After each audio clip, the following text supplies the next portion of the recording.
In the spirit of election season, we are going to be covering the Arizona Congressional District 1 race, and most especially, obviously, the debate that just happened to occur today. We are going to be covering this this is a purple district.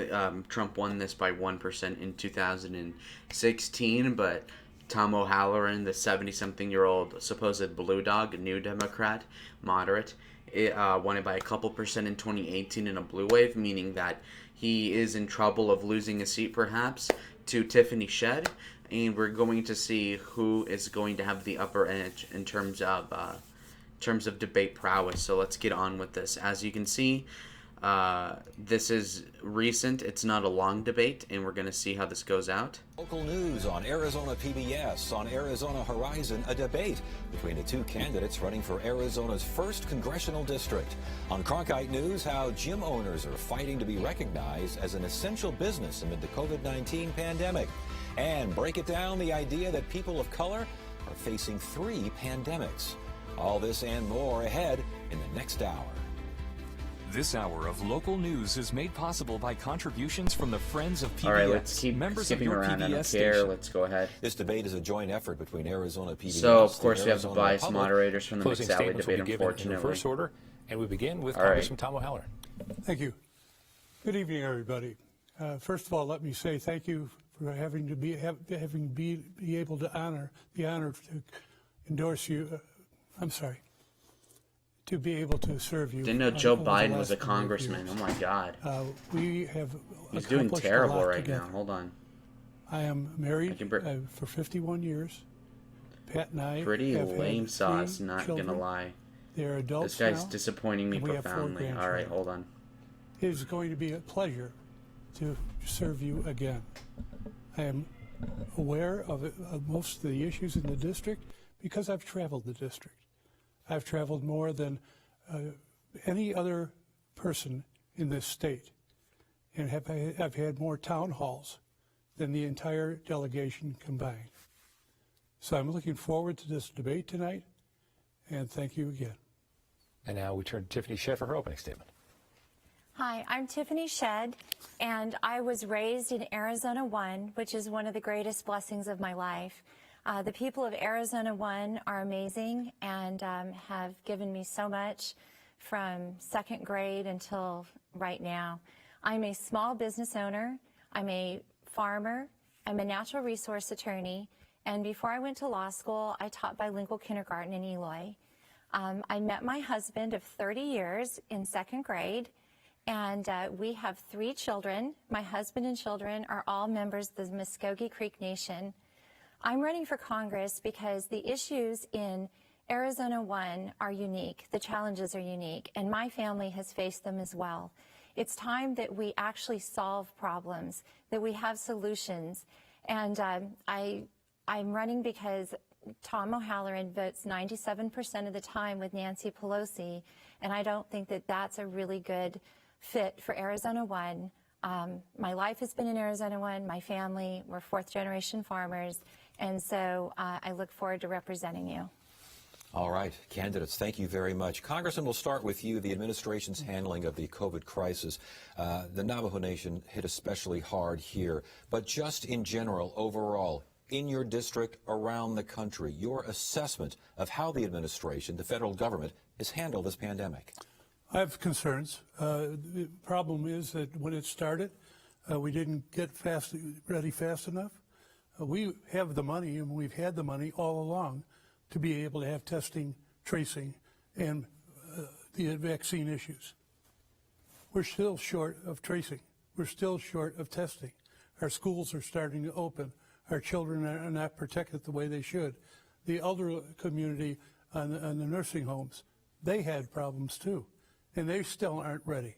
And we have an upcoming fall and winter process of the flu season that could be very problematic and have many more cases than we've seen in the past 6 or 7 months. How would you have handled it better? How do you think the government should have handled it?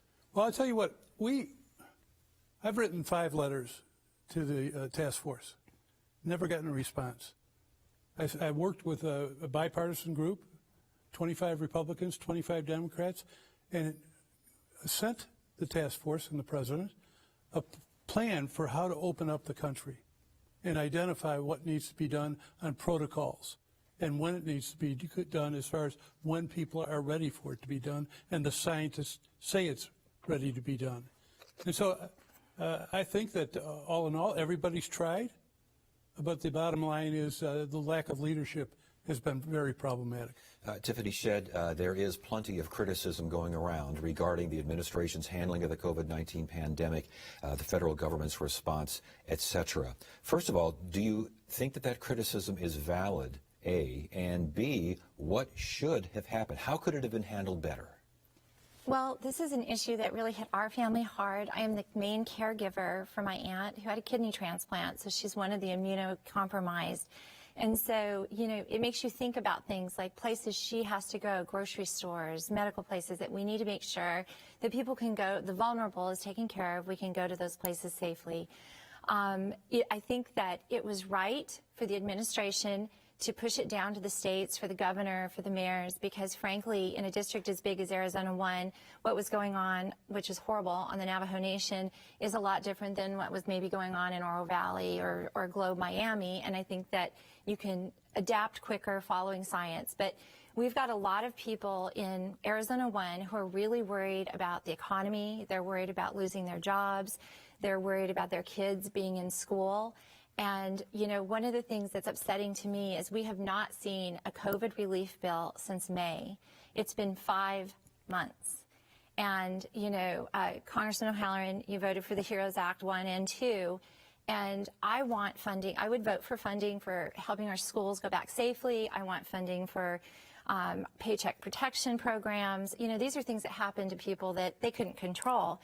But the problem with the bills that Nancy Pelosi's putting forward is it's got a bunch of pork in it, like free payments to illegals and $600 million shifted, you know, that could have went to police and ballot harvesting and things that have nothing to do with actually helping the people of Arizona 1. Let's let Congressman respond to that. Well, it's interesting. Right now, we put a bill forward almost 4 months ago, a little over 4 months ago. And the head of the Senate, the majority leader, said, let's take a pause. Let's take a pause while more people die, while more people are injured and have life-sustaining issues, pre-existing conditions from now on. Take a pause. Why did we take any pause when our Americans were dying? Our schools weren't open yet. And the issues that Tiffany Shedd just mentioned, they're in that bill. They're all in that bill, along with more positive money for addressing the vaccine, the therapy drugs, and the amount of testing and protection for our citizens. Congressman, you have talked for years about the need for improved access to broadband in your district. Mm-hmm. This is a problem for schools, for banks, for everyday households in your district. Why don't people have better broadband service on that already? What have you done to advance that? Well, first of all, we'll get the advancement. We have sent a bill on infrastructure with $85 billion to address rural areas and tribal areas around the country. We talked to the FCC. They are bringing forward $16 billion. That bill that I talked about, by the way, is still sitting on the majority leader's desk in the Senate. The infrastructure bill that people have been promised since I got into office. And so why has this occurred? I think the distancing, but underneath it all is the lack of the federal government to address the issue. We did it with telephones. We've done it with many other issues, and we can do it with this. And even within our cities, there's people that can't afford broadband. And that's going to occur out in areas. And telemedicine is critical for that. Our children's education system is critical for that. And obviously economic development. Tiffany, your party may be on track to lose seats in the Senate, in the House, and potentially the White House. How would you propose improving broadband access when you could be a freshman and you could be further in the minority? Well, you know, the great thing is because I do have a natural resource background, you know, in the 1920s, rural America didn't have electricity, which started to be a problem just like rural broadband is now. And frankly, some parts of my district don't have electricity or telephones yet, especially up on the Navajo Nation. I don't have a telephone line either where we live, so I'm pretty rural. But, you know, we managed to do that. It was a great system. There was appropriations to give co-ops the ability to put electrify rural America. And I think that we can run along those same rails where we can provide rural broadband to rural America in 2020. It's just like not having electricity. It affects education, it affects medicine, economic opportunity, et cetera.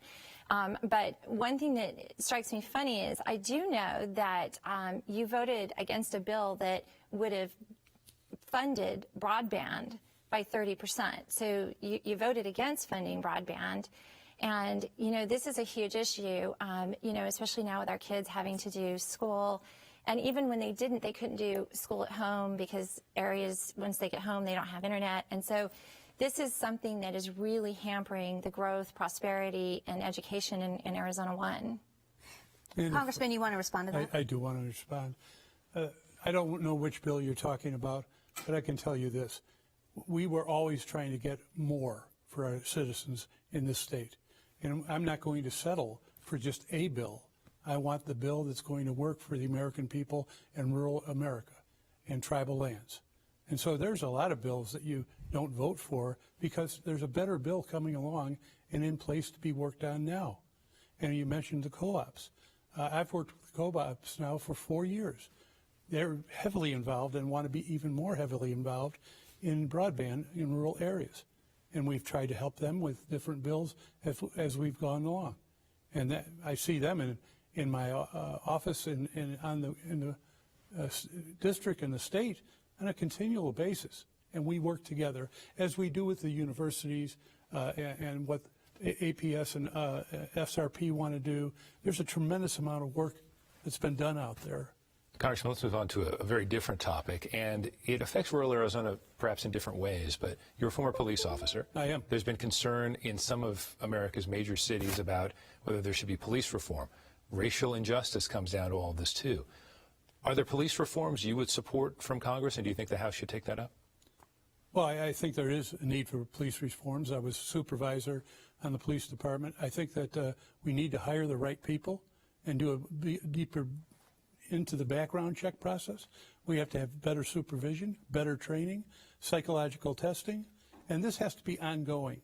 You know, a police officer that's been on the street for 5 years, he needs a refresher, and that has to be done for the superintendents of police and the captains and everybody else, not just the officers on the street. And we have to work with the communities. And part of that work with the communities is to develop a strategy that brings in the social services people, brings in the people that we need for therapy and recognition of a mental health issue, which when I first came to the legislature in 2001, I worked with Post, and we did develop a process to have 8 more hours added to police training for mental health issues. Tiffany, should this be a federal issue? Should Congress be taking this up and working with local communities? And is there systemic racism in law enforcement that needs to be worked on? Well, I think it needs to be a federal issue for Arizona 1. The fact of the matter, and I've promised the officers that I've met with that I will bring this up at every opportunity, is we have officers in our cities and counties and some that because they have 2 kids or 3 kids actually qualify for food stamps. The funding isn't there. There's a lot of federal funding for the big departments like up here in Maricopa County and the really, really small ones, but the medium ones really fall through the cracks. And I think it's really important that, of course, we go after the bad apples. I believe in the law, prosecute people. We have laws on the books for abuses. But at the same time, we need to make sure that we're giving our officers the training they need. They're only as good as their training. We're not doing that funding. We need to be doing it. And, you know, I'm a water attorney, and so I talk about water for years.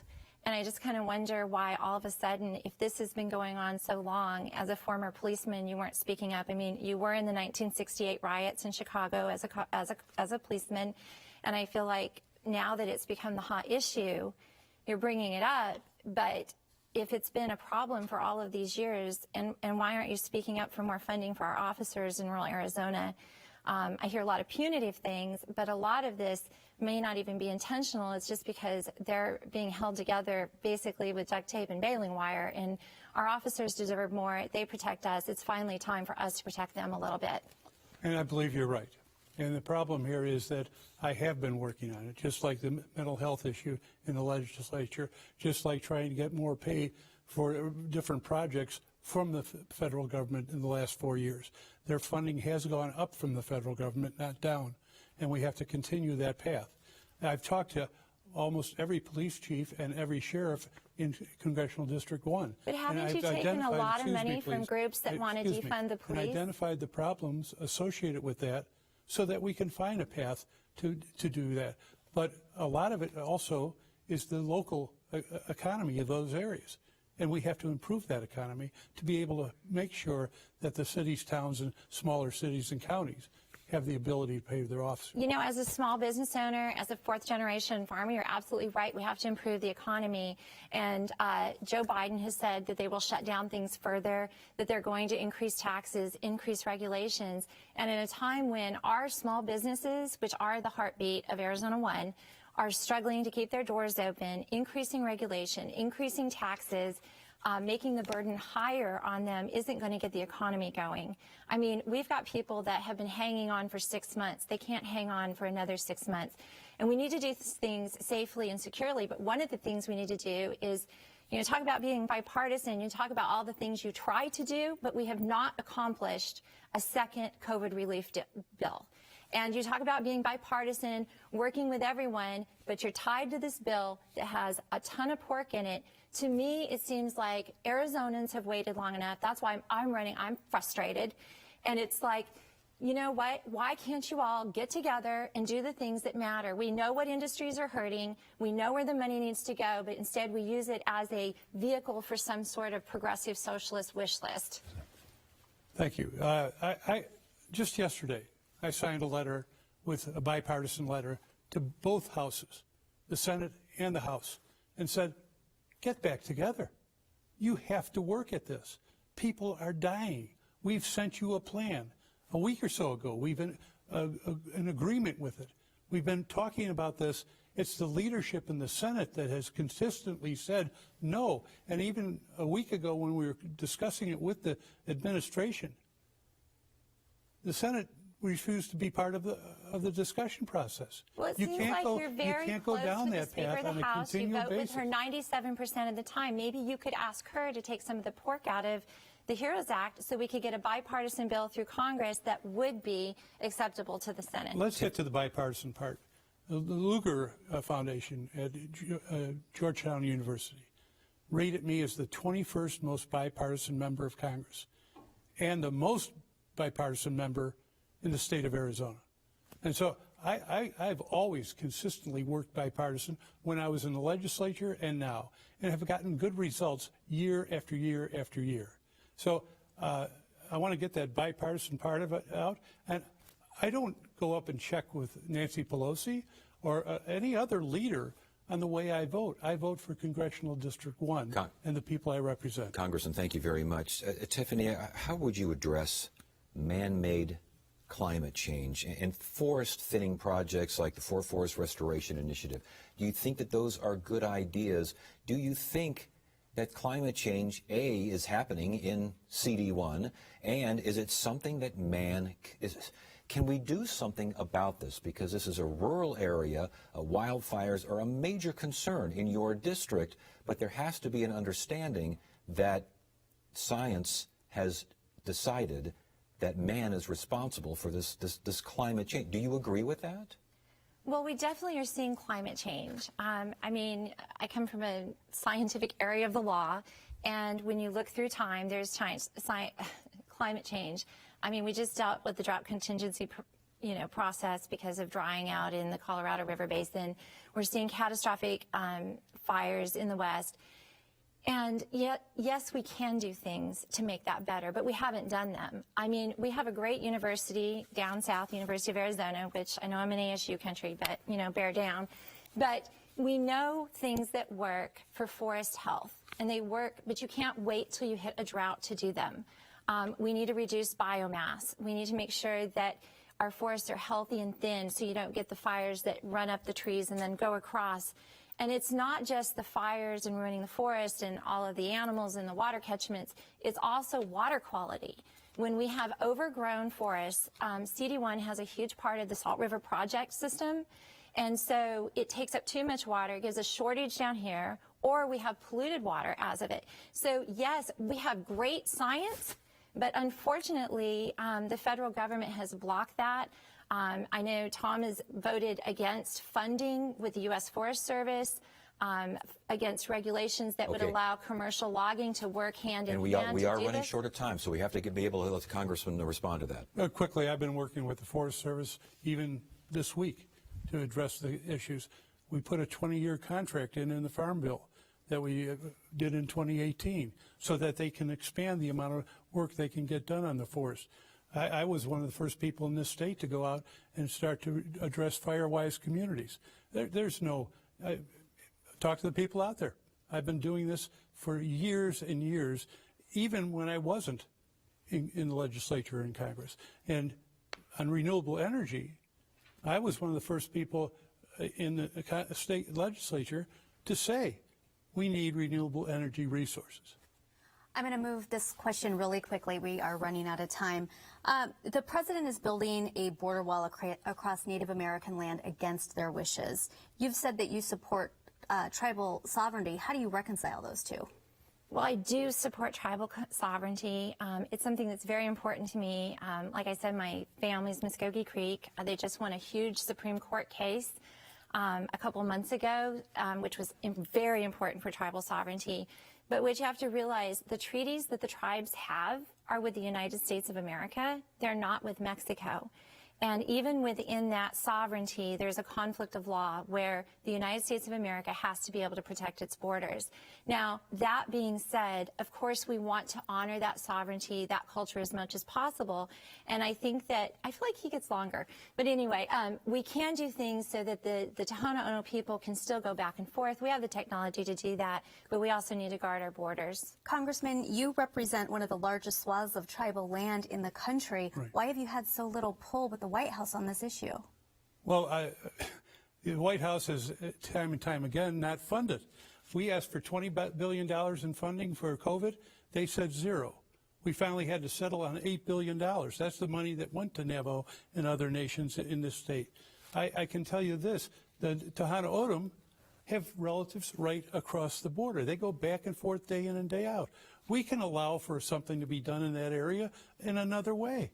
And, we need comprehensive immigration reform. It was there in 2013, and the House refused to vote for it, and it came out a supermajority out of the Senate. All right. Candidates, thank you very much. Good debate, good conversation, and time now for closing statements. And going in reverse order of our opening remarks, we start with Tiffany Shedd. Well, to the people of Arizona 1, that's who I'm talking to. You have a choice. As you've heard here tonight, I have spent my life in the district. I'm a small business owner. I understand what it means to try to make payroll when you feel like everything is heading at you. I am a mother of a type 1 diabetic. We almost lost her and we almost lost our business, and now she has pre-existing conditions, and that has been a huge issue when our insurance was dropped because of Affordable Care Act. We need access to health care. We need natural resources. We need forest health. We need water. And the choice you have here is, do you trust someone who has spent their entire life working on issues and feeling those issues, experiencing them, or do you trust someone who is working for Medicare for all, Green New Deal, and by his own words, said he's tried and tried and tried, wrote letters and letters and letters, but still the people of Arizona 1 don't have results? Tiffany, thank you very much. And now the closing statement from Representative Tom O'Halloran. Every one of those issues that she brought up in the beginning, I've never said I support them. In fact, in some instances, I worked around them to make sure we can get something done versus nothing that even has an analysis to it. So I am a former Chicago police officer. I am a former businessman and had a small business. And I do have children that I care for and young children that I care for and their futures. That's why I'm doing what I'm doing. And I've been present ever since I moved 25 years ago into this wonderful state with the type of people it has to be able to help. And that's what I did before I went in the legislature. That's what I did between my time in the legislature and Congress. And that is what I'll continue to do into the future. All right, well, that is it for now. Thank you so much for joining us on this election 2020. That is the debate we have in the Arizona District 1.